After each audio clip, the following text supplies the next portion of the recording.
Chapel of St. George of Windsor Castle celebrated the marriage ceremony between Harry, son of Carlo and Diana, and the American actress Meghan Markle. The royal wedding seems to have cost roughly €2,373,000. The British royal house is the one to pay the bill. However, they must be included in the calculation's security costs, which are around €34 million, to take charge of this expense. However, they will be British citizens.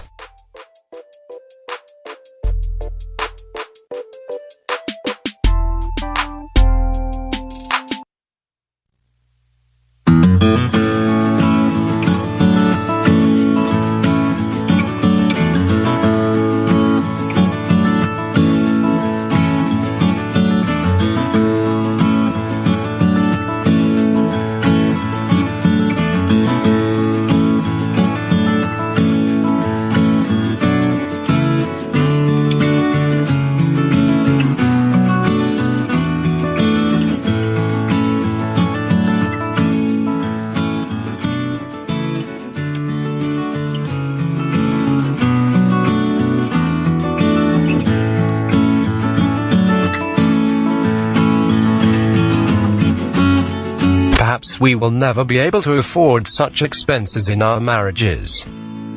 We settle for less. The average cost of a marriage ranges from €15,000 to €75,000 minus €80,000, depending on the choices of future spouses. And there is someone who can deal with this expense. In the draw of May 17, 2018, the Lotto game has distributed awards throughout Italy and, in particular in Campania, where a player in Naples has made a winnings of €124,500. The player chose the Naples wheel. He played €2, €1 and €10 and €1 on the quaterna, and has centered 4 toni and 1 quaterna. The numbers played were 5, 9, 19 and 69. And another winner in Naples on May 12 hit the 5-star from €1,294,000 in the last competition of the Superenalotto. The receiver in Via Santa Lucia has put a €3 coupon on the glass, and a passing person, an occasional client, bought it. In games, luck has an almost essential role. But, luckily I would say, it is not just these events that lead to being happy. We will hear an example after the break.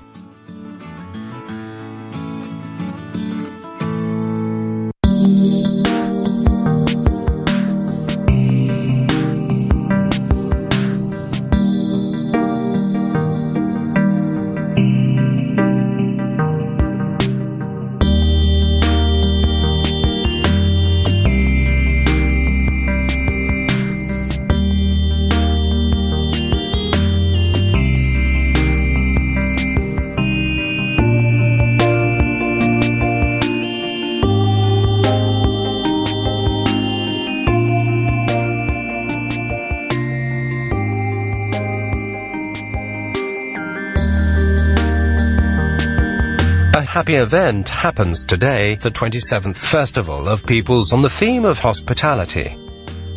Welcome yourselves as Christ has welcomed you, is the theme chosen for the 27th edition of the Festa dei Popoli in Rome, in Piazza San Giovanni in Lateranum. An exhibition presents the young faces of multi-ethnic Italy.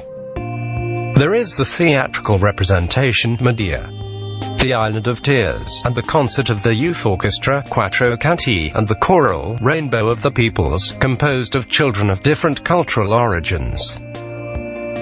Through play, volleyball and cricket, we intend to help reverse the tendency to consider the other as a competitor, as someone to be dominated. And in this regard, given that today it also ends the football championship, I would like to focus on the discourse of the educational value for young people in the activities sports.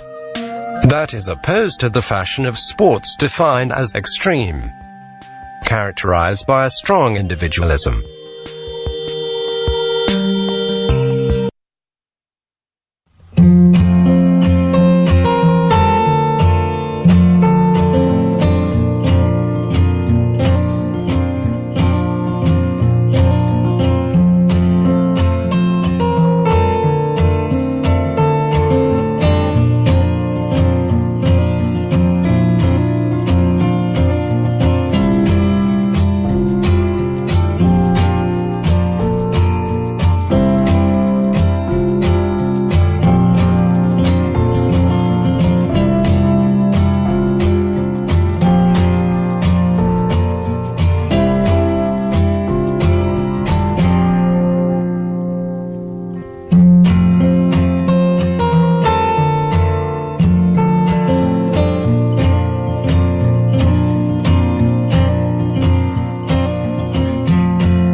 Some young people in recent years seem to be attracted to sports defined as extreme. It is about activity under the sign of risk, in which strong emotions dominate. In most cases they are characterized from a strong individualism and from the desire to experience the thrill of the unexpected beyond all limits. Fashions like these make us understand how fragile sometimes the new generations are. Often the boys today, they tend to absorb the trends of the moment without the right defenses or due precautions, ending up to remain victims. We must also consider the fact that many young people live with absent parents. If there is not education of the family, it becomes easier to engage in risky activities and throw away life in a moment. It is believed to be able to joke with the fire without burning. But it is only an illusion. What can be done to bring young people back to safer roads? The first step to do is certainly that to recover a true culture of sport, very different from that proposed by certain extreme fashions. In a world in which good is increasingly confused with evil, the idea of following rules and behavior precise can have a determining educational function. Nothing more than sport can contribute to a healthy formation of consciences of young people. The best answer to the chaos of certain extreme tendencies, where the desire for excess and risk almost do not know borders, is to propose the call to rules, schemes, moral barriers not to be crossed.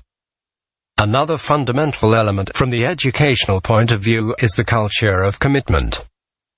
To conquer a trophy, so many hours of sweat and training are needed. It is important to help young people to value more and more the spirit of sacrifice, transferring it from the dimension of sport to that of everyday life. Today, unfortunately, the boys are increasingly trapped in video games and surfing the internet.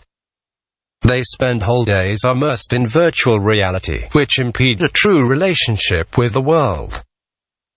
The individualism of certain extreme sports is part of this same ground of isolation. The chills of risk, they're personal, impossible to share. Everything ends up running out in the few seconds of a dry emotion. Instead, a true culture of sport can accustom the boys to a sincere and concrete contact with others. In a youthful world that tends to solitude, often dominated by the cold and virtual meetings of the internet, a healthy team game can help build a better culture of respect and friendship.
Just a couple of news before ending this episode. Pope Francis has communicated the new stars that will shine in the constellation of holiness, men and women who have spent themselves to faithfully serve the gospel. Among these, the next October 14th will be Holy Pope Paul VI. In fact, it has been found that two elements required for a miracle occurred: univocal invocation of the blessed and scientifically inexplicable healing. In fact, the inexplicable healing from the point of view of science, it concerns a child in the 5th month of pregnancy, which according to doctors he would have no chance of being born due to lack of amniotic fluid surrounding the fetus. The mother S.M. was convinced by a friend who was in contact with a devoted doctor of Paul VI to go in Brescia to invoke the intercession of the dead pontiff at Castel Gandolfo on the 6th of August 1978 and recently proclaimed blessed. It was then in 2014 and Pope Francis had beatified Giovanni Battista Montini Sunday the 19th of October. The lady then went to the native diocese of Paul VI, praying intensely in the sanctuary of Santa Maria delle Grazie. Today the baby is well and is 3 years old. The other news concerns the next party on Tuesday the 22nd of May in Cascia. Many devotees will arrive in Cascia for the great feast of St. Rita, Santa Patrona di Cascia and of the impossible causes. I recite and invite you to do this prayer to Santa Rita for an impossible cause. Under the weight of the pain, to you, dear Santa Rita, I recreate confident of being granted. Free, please, my poor heart, from the distresses that oppress it and restores calm to my spirit full of troubles. You who were chosen by God to advocate the most desperate cases, implore the grace that ardently I ask you. Ask for the grace you want.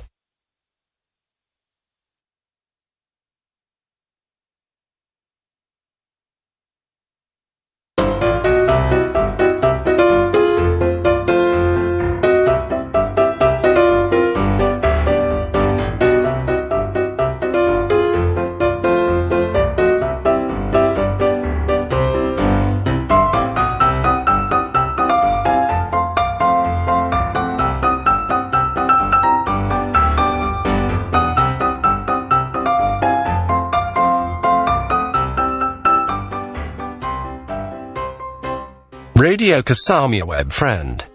It's finished the transmission of episode 284 from the theme. The Spirit unites us and sustains us. I hope you enjoyed it. I'll meet you next Sunday. Even if you can find on Facebook in the meantime images and comments to the Gospel of the Day in addition to a healthy humor. Good friends. Good evening and good week to all, and remember to stay always in tune with the sweet Radio Kasamia.